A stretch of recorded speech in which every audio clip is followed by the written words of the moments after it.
என்னுடைய கருத்து என்னன்னா, அது அன்றாட நடக்க வேண்டிய ஒரு காரியம். It's not a surprise, it's a daily experience.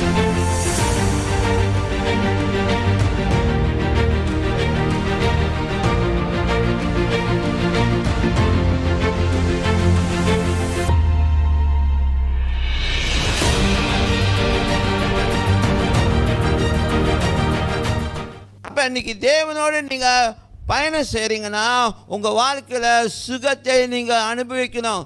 Is not a surprise. இன்னைக்கு கிறிஸ்தவ உலகத்தில் என்ன நடக்குதுன்னா, ஒரு ஹீலிங் நடந்துச்சுன்னா ஹல்லேலூயா, ஓ ஆண்டவர் செஞ்சுட்டாரலாம், ஓ எஸ்.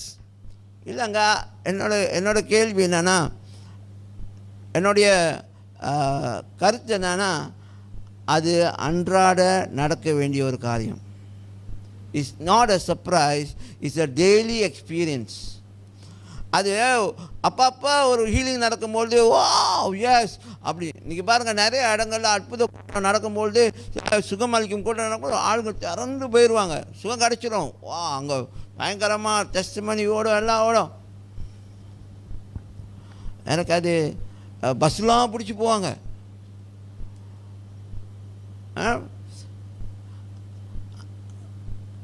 பட் அது அது அது அது சர்ப்ரைஸ்க்குரியது இல்லை.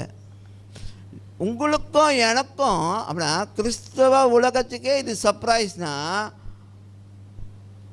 வெளியில் உள்ளவங்க அது என்னது புரிஞ்சான சொல்கிறேன்.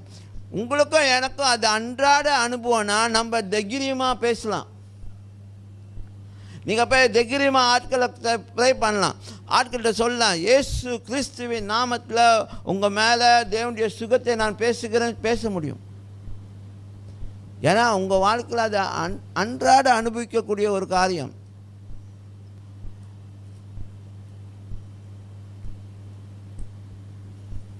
புரியுதானே சொல்கிறேன்னு?